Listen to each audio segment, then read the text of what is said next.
तो हेलो दोस्तों, कैसे हो आप लोग। उम्मीद करते हैं बढ़िया होंगे और अपनी पढ़ाई को बहुत ही ज़बरदस्त तरीके से कर रहे होंगे। तो हाजिर है आपके लिए एक और नई वीडियो के साथ, जहां पर आज हम लोग डिस्कस करेंगे 2 नंबर के क्वेश्चन। देखिए, अगर हम बात करें बोर्ड पेपर की, तो बोर्ड पेपर में पहले तो आता है 20 बहुविकल्पी, जो कि एक एक नंबर का होता है। उसके बाद स्टार्ट होता है 2 नंबर का क्वेश्चन। बहुत सारे लोग कहते हैं कि 2 नंबर के क्वेश्चन में क्या रखा है, वो बहुत ईजी होते हैं।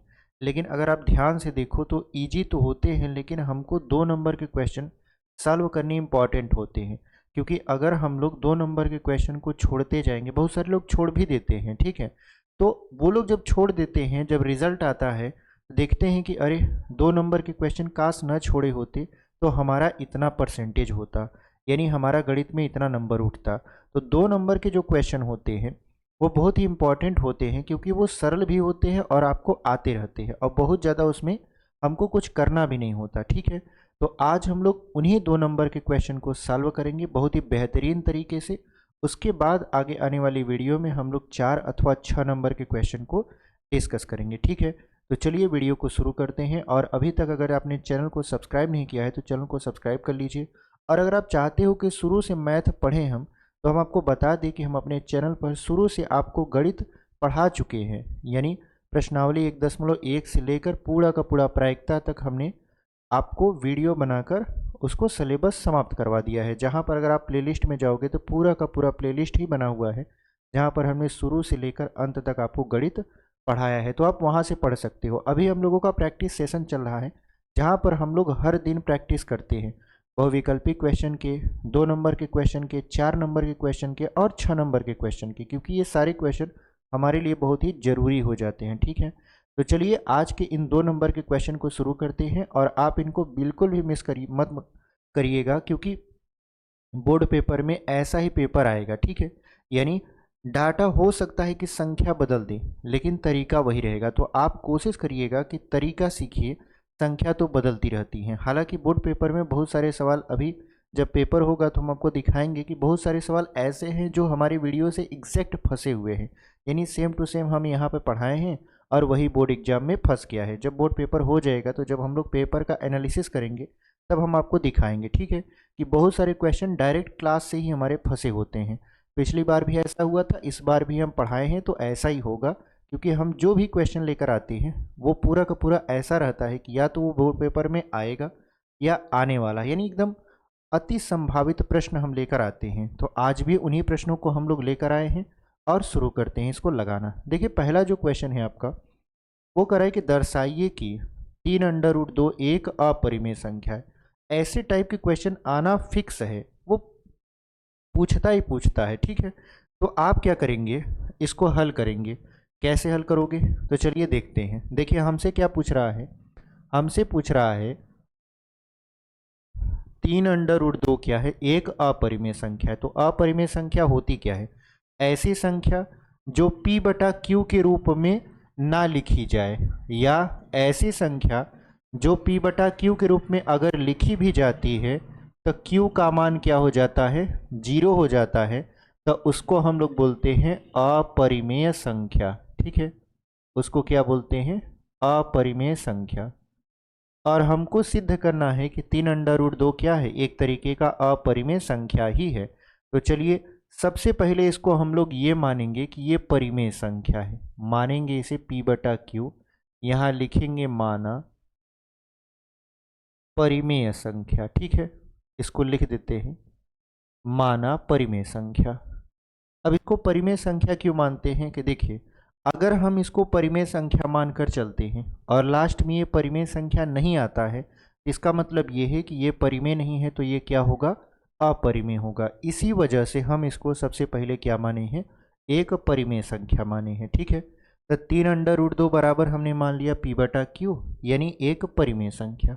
अब करते क्या है कि ये जो अंडर रूट में आप देख रहे हो 2, इसको यहीं पर रखते हैं, और जो ये 3 गुणा में है इसको पक्षांतर करते हैं। तो ये हो जाएगा, देखिए √2 बराबर यहाँ पर p/q गुणे यहाँ पर ये हो जाएगा 1/3, क्योंकि यहाँ पर देखिए गुणा में था, इधर आया जो 3 है वो भाग में हो चुका है, ठीक है। तो यहाँ पर हो गया √2 बराबर P का 1 में गुणा P और Q का 3 में गुणा, तो 3Q।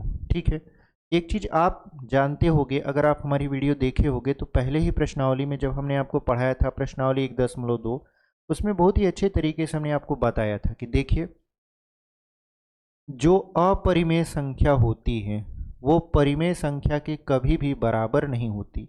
यानी जब हम आपको वास्तविक संख्या बता रहे होंगे तो वास्तविक संख्या में दो संख्या बताए होंगे, परिमेय संख्या और अपरिमेय संख्या। तो जो परिमेय संख्या होती है वो अपरिमेय संख्या की कभी भी बराबर नहीं होती। यहाँ पर ये जो √2 है ये एक तरीके से आपका अपरिमेय संख्या है, एक तरीके से क्या है, आपका अपरिमेय संख्या है। ठीक है। और ये जो P/3Q है ये आपका परिमेय संख्या है, ये है परिमेय संख्या। तो जो आपका अपरिमेय संख्या है वो परिमेय संख्या के बराबर नहीं होगा। इसका मतलब ये है कि √2 अपरिमेय संख्या है और P/3Q एक परिमेय संख्या है, तो ये दोनों आपस में बराबर नहीं होंगे। तो आप लिख दीजिएगा अतः 3√2 एक अपरिमेय संख्या है। यहाँ पे लिखेंगे अपरिमेय संख्या है। ठीक है। और यही आपका क्या हो जाएगा, आंसर हो जाएगा। ये √2 एक तरीके की अपरिमेय संख्या है, उसके साथ 3 जो कि एक परिमेय संख्या थी लेकिन वो इसके साथ है, इसका मतलब ये दोनों ही क्या है, एक तरीके से अपरिमेय संख्या है। ठीक है। तो ये रहा आपका उत्तर, ये पहला प्रश्न था। 2 नंबर आपके यहाँ से फिक्स हो चुके हैं। ठीक है। अगर आप इतना कर देते हो तो आपका 2 नंबर फिक्स है। तो इसी तरीके के क्वेश्चन बोर्ड पेपर में आते हैं। ठीक है।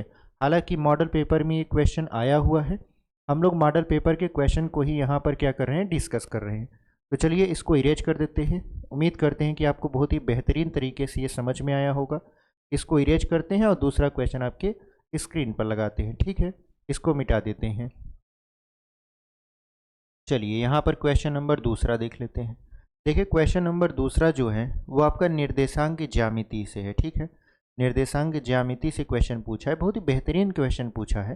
हालांकि हम लोग इसको आराम से सॉल्व कर सकते हैं। कहा है बिंदु 4, -1 और -2, -3 को जोड़ने वाले रेखाखंड को समत्रिभाजित करने वाले बिंदुओं के निर्देशांक ज्ञात कीजिए। तो देखिए ऐसे क्वेश्चन को हम लोग कैसे हल करते हैं।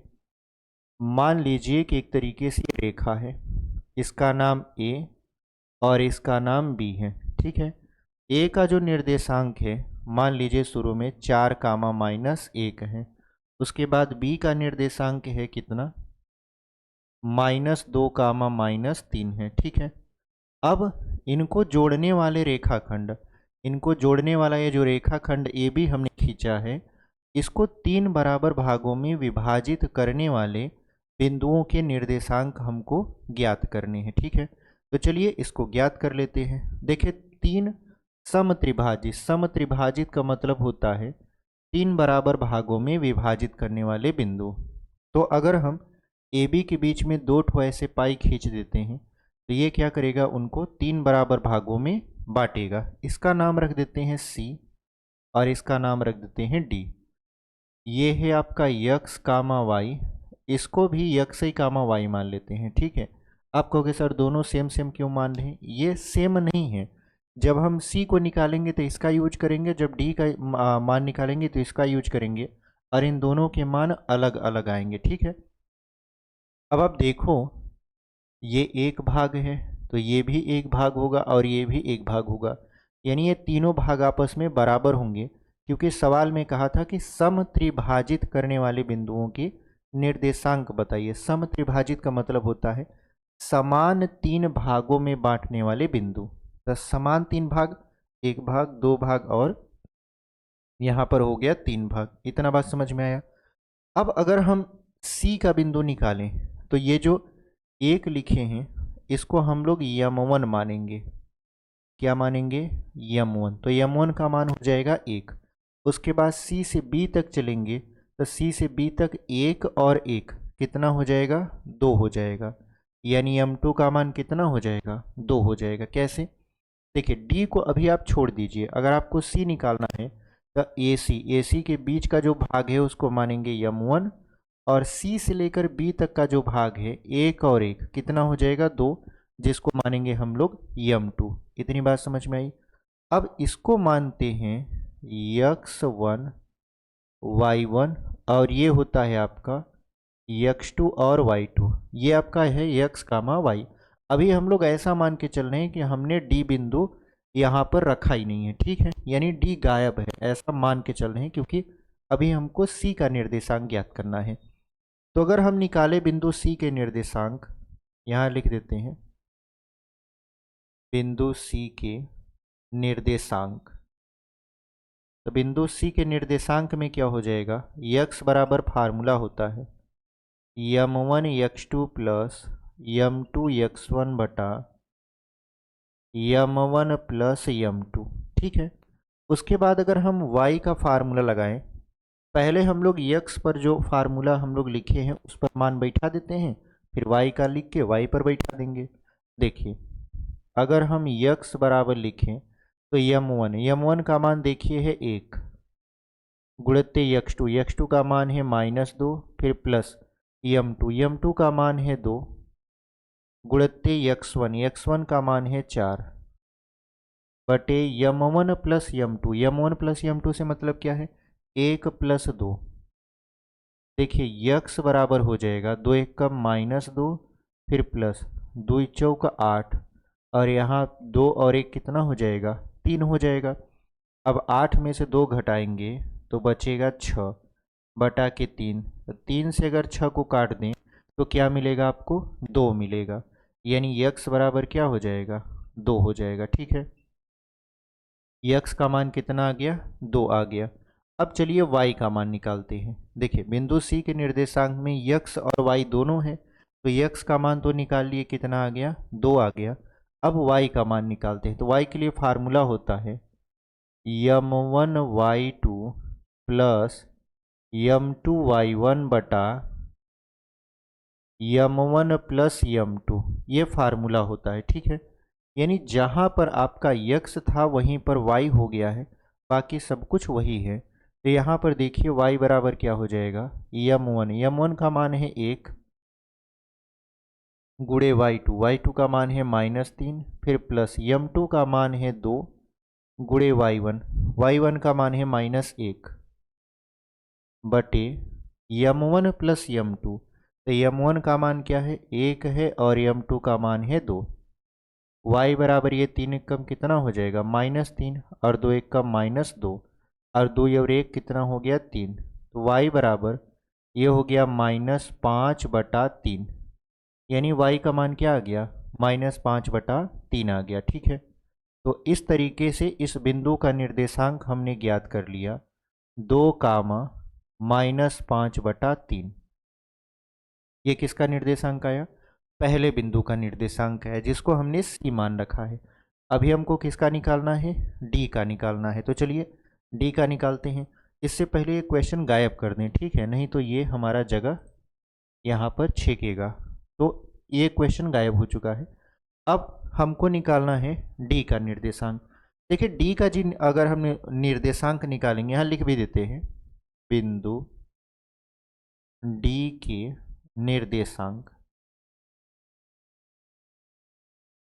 अगर हम बिंदु D के निर्देशांक निकालने जाएंगे तो देखिए बिंदु D यहाँ पर है, यहाँ से A वाले को देखिए, अब C वाले को भूल जाइए, तो A से D देखिए, एक भाग और एक भाग, यानी 2 भाग, यानी m1 का मान क्या हो जाएगा, 2 हो जाएगा। उसके बाद D से B देखेंगे तो एक भाग है, यानी m2 का मान हो जाएगा 1, यानी ये जो अनुपात था ये उलट जाएगा एक तरीके से, यहाँ 1 और 2 था, यहाँ 2 और 1 होने लगेगा। अब अगर हम लोग x का मान निकालें, चूंकि हमको बिंदु x और y के निर्देशांक ज्ञात करने हैं, तो x बराबर क्या फार्मूला होगा, वही formula m1 x2 plus m2 x1 बटा m1 प्लस m2। तो x बराबर क्या हो जाएगा, m1 का मान क्या है, अभी m1 का मान है 2, यहाँ पर 2 हो जाएगा गुणे x2 का मान है -2 लिख दीजिए। m2 का मान है 1 फिर गुणे x1 का मान देखिए यहाँ पर है 4। ठीक है, तो 4 हम लोग लिख देते हैं।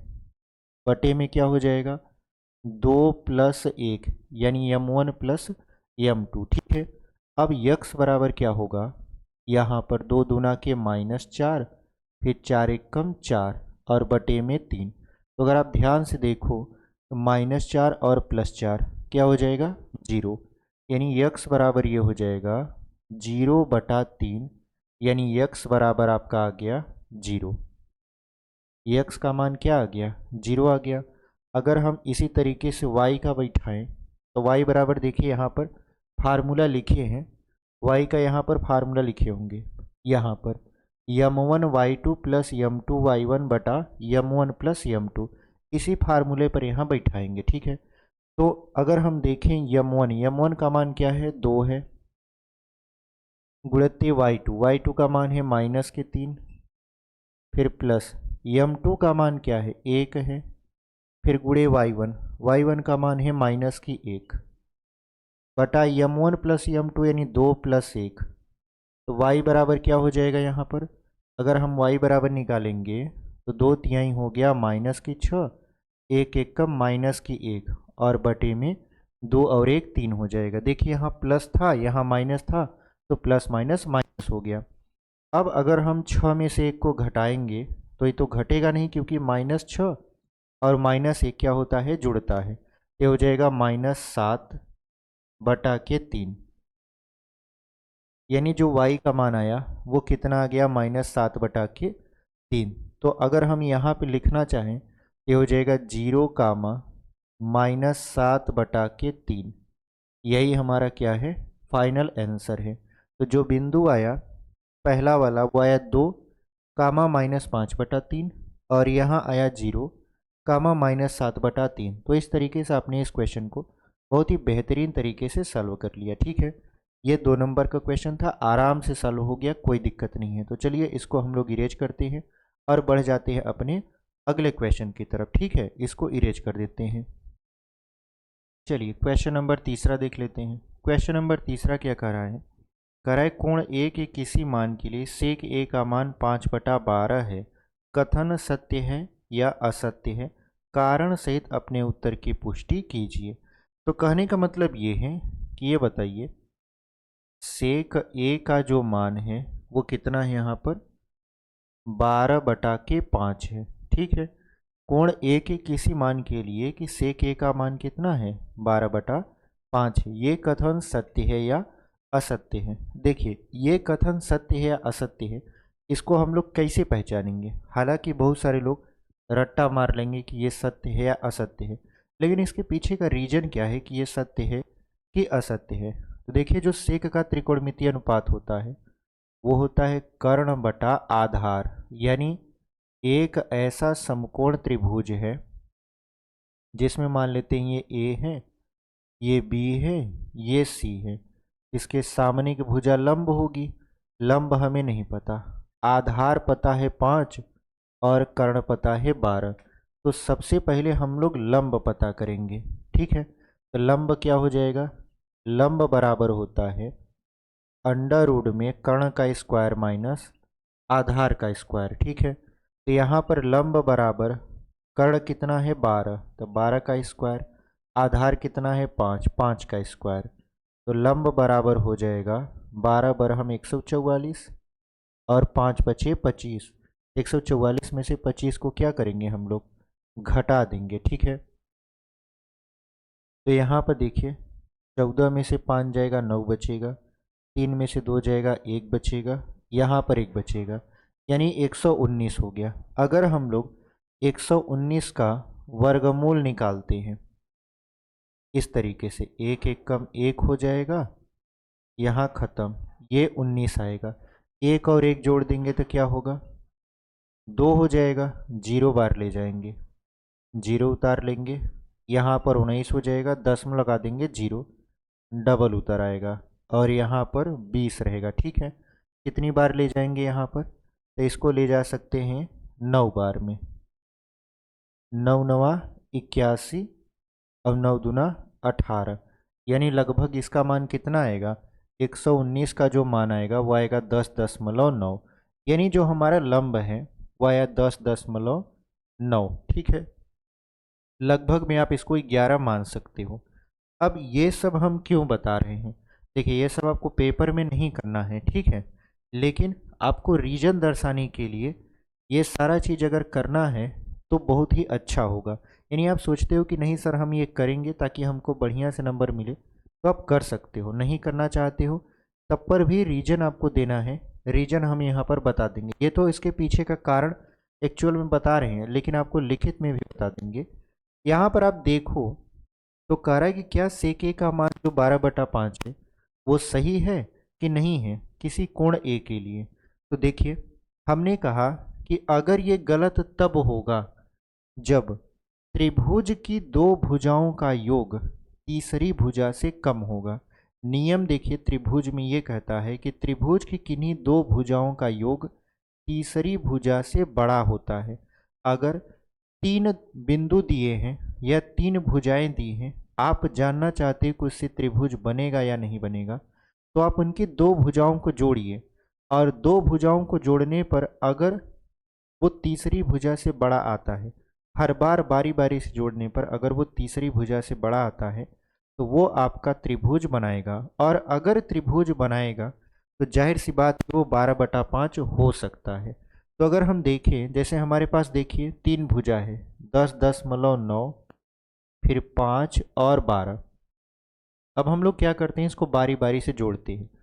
जैसे अगर हम इन दोनों को जोड़ेंगे 10.9 और 5 को, यह आएगा 15.9, जो कि बड़ा है किससे, शेष जो भुजा बची है उससे, यानी दो भुजाओं का योग तीसरी भुजा से बड़ा है। उसके बाद हम लोग इसको जोड़ते हैं 5 और 12 को, तो 5 और 12 हो जाएगा 17, 17 बड़ा है किससे, 10.9 से। फिर हम लोग क्या जोड़ते हैं, 10.9 को 12 में जोड़ते हैं तो ये हो जाएगा 22.9, ये बड़ा है किससे, 5 से। यानी इसमें हम देख रहे हैं कि त्रिभुज की दो भुजाओं का योग तीसरी जो शेष भुजा बच जा रही है उससे बड़ा है। इसका मतलब ये है कि इन भुजाओं से त्रिभुज बनेगा, और जब त्रिभुज बनेगा तो यहाँ पर सेक ए बराबर कर्ण/5 होगा। यानी जो कथन है आपका, कथन वो सत्य है।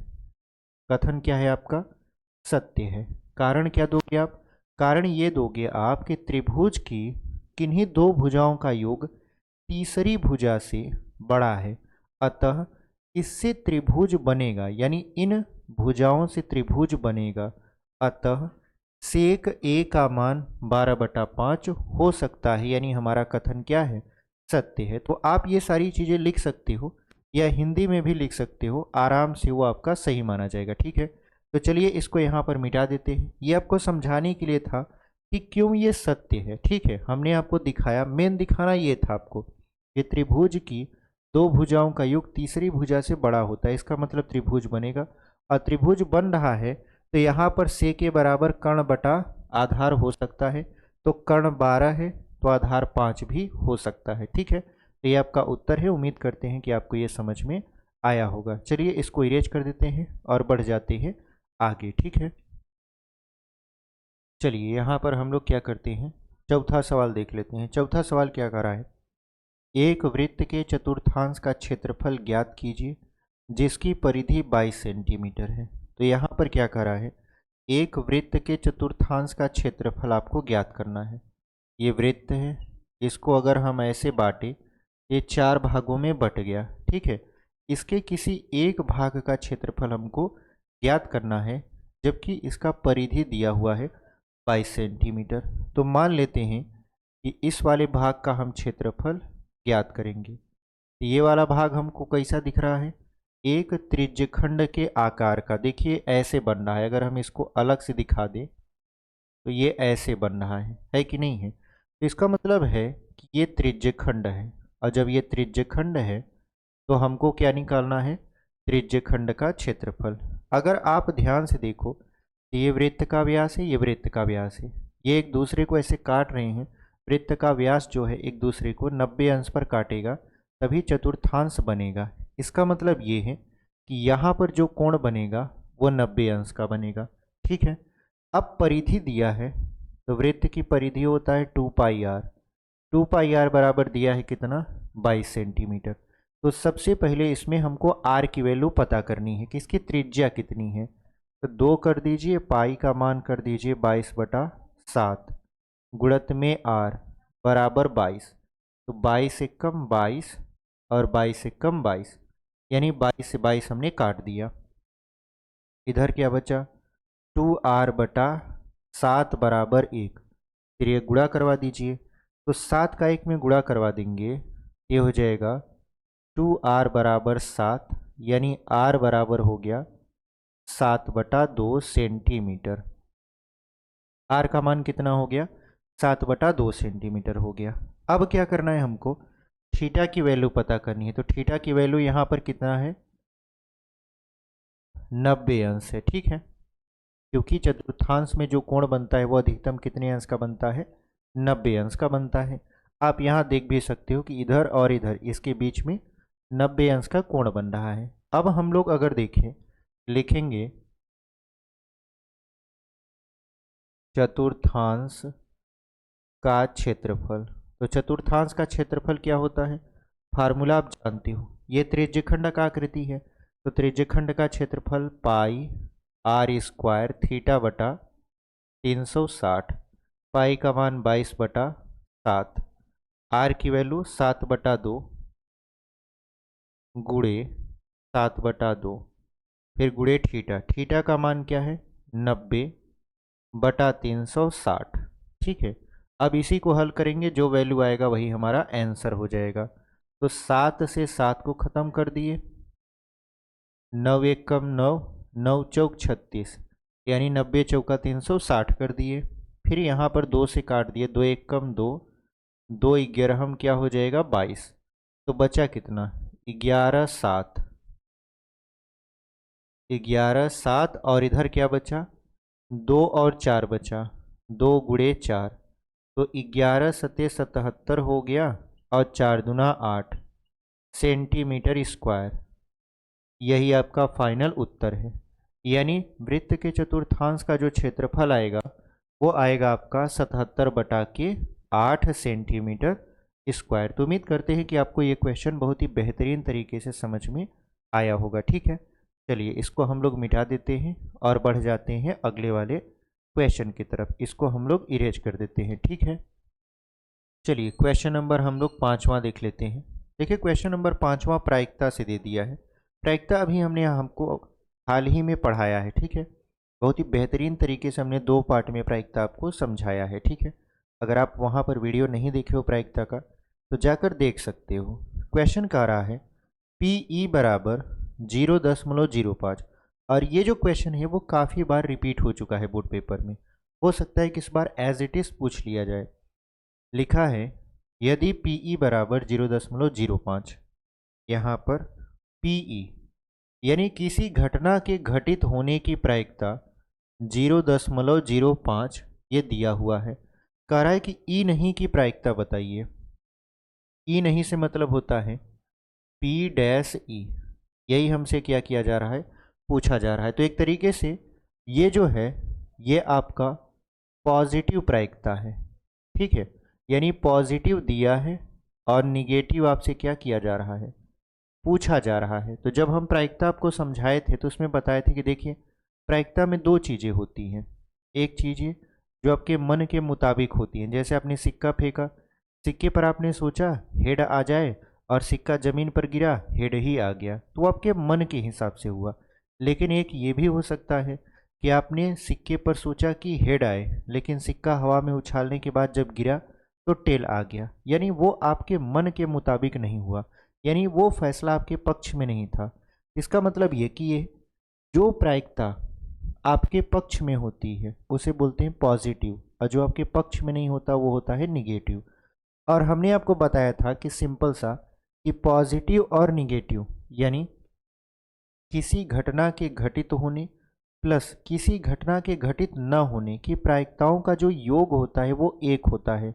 क्योंकि प्रायिकता का मान कभी भी 0 से छोटा नहीं होता और 1 से बड़ा नहीं होता। इसका मतलब ये है कि अगर हम घटना के घटित होने यानी पीई प्लस घटना के घटित ना होने यानी पी डैश ई, इन दोनों की प्रायिकताओं को जोड़ दें तो जो मान आएगा वो होगा 1। अब पीई का मान दिया है कितना, 0.05। पी डैश ई बराबर हमसे क्या किया जा रहा है, पूछा जा रहा है। इसको उस तरफ पक्षांतर कर देते हैं, ये हो जाएगा पी डैश ई बराबर 1 माइनस 0.05। अगर हम इसको घटाएं तो पी डैश ई बराबर क्या हो जाएगा, 590 यानी 0.95, और यही हमारा फाइनल आंसर है। यानी उस घटना के घटित न होने की प्रायिकता 0.95 है। ठीक है, इस तरीके से हमने इस क्वेश्चन को बहुत ही बेहतरीन तरीके से सॉल्व कर लिया। चलिए क्वेश्चन नंबर अगला हम लोग देखते हैं और इसको इरेज कर देते हैं। ठीक है, इसको यहाँ पर हम लोग मिटा देंगे। चलिए क्वेश्चन नंबर यहाँ पर 6वां देख लेते हैं। यहाँ पर देखिए लिखा है, यदि बिंदु Q 0,1, बिंदुओं P 5, -3 और R x, 6 से समदूरस्थ हैं तो x के मान ज्ञात कीजिए। यहाँ पर कह रहा है कि जो बिंदु Q है, बिंदु Q जिसका मान है यहाँ पर 0,1, वो बिंदु P और R से समान दूरी पर स्थित है। यानी यहाँ पर बिंदु P लिख देते हैं जिसकी वैल्यू दिया है 5, और यहाँ पर बिंदु R जिसका मान दिया है x, 6। इनसे ये जो बिंदु Q है ये समान दूरी पर स्थित है। ठीक है, समान दूरी पर स्थित से मतलब ये है कि अगर इसके बीच की दूरी d है, इसके भी बीच की दूरी क्या है, d। यानी जितना QP होगा उतना ही QR होगा, ऐसा आपका सवाल कह रहा है। तो हमें x की वैल्यू पता करनी है। तो अगर हम देखें तो इसको मान सकते हो आप x1, y1, और ये हो जाएगा x2, y2, और ये भी हो जाएगा x2 और y2। ये दो बिंदुओं के बीच की दूरी पर आधारित क्वेश्चन है निर्देशांक ज्यामिति का। ठीक है, अगर आप देखोगे तो प्रश्नावली 7.1 का शायद ये 7वां या 8वां क्वेश्चन है। ठीक है, आप देख लीजिएगा, ये आपके मॉडल पेपर में दिया हुआ है। तो यहाँ पर सबसे पहले हम लोग क्या निकालेंगे, QP के बीच की दूरी। ठीक है, और दूरी d बराबर फार्मूला होता है, क्या फार्मूला होता है, यहाँ पर x2 माइनस x1 का whole square plus y2 minus y1 का होल स्क्वायर, यानी अंडर रूट में x2 माइनस x1 का whole square plus y2 minus y1 का होल स्क्वायर, ये फार्मूला होता है आपका। तो अगर हम QP बराबर निकालें, QP यानी Q से P के बीच की दूरी, x2 का मान क्या है, 5 है, माइनस x1 का मान है 0 का स्क्वायर, फिर प्लस y2 का मान है -3 माइनस y1 का मान है -1 का स्क्वायर।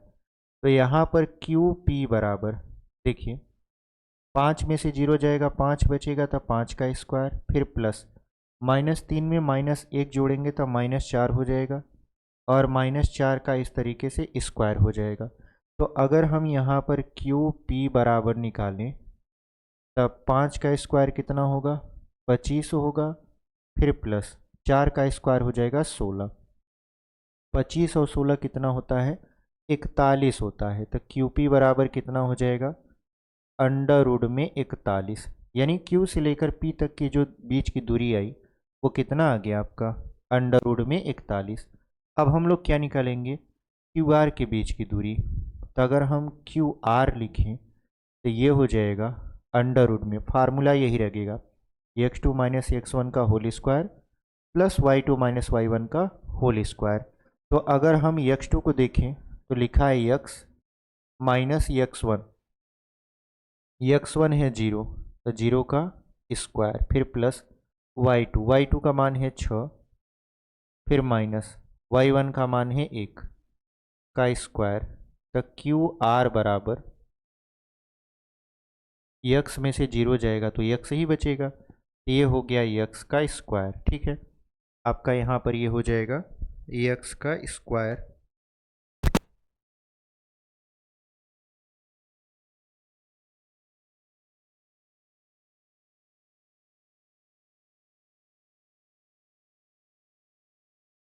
चलिए, यहाँ पर हो जाएगा यक्स का स्क्वायर, 6 में से एक जाएगा, क्या बचेगा 5, तो यहाँ पर प्लस 5 का स्क्वायर, तो क्यू आर बराबर यहाँ पर यक्स स्क्वायर फिर प्लस 5 का स्क्वायर कितना हो जाएगा 25 हो जाएगा।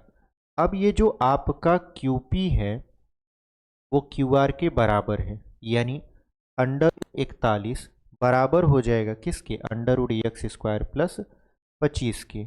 यानी ये जो आपका क्यू पी है वो क्यू आर के बराबर है, क्योंकि कह रहा था कि बिंदु क्यू बिंदु पी और आर से समदूरस्थ है। समदूरस्थ का मतलब समान दूरी पर है। तो क्यू पी का मान क्या हो जाएगा, यहाँ पर दिया है अंडर रूट में 41 बराबर क्यू आर का मान यक्स स्क्वायर प्लस 25, तो रूट से रूट यहाँ पर क्या हो जाएगा, ख़त्म हो जाएगा।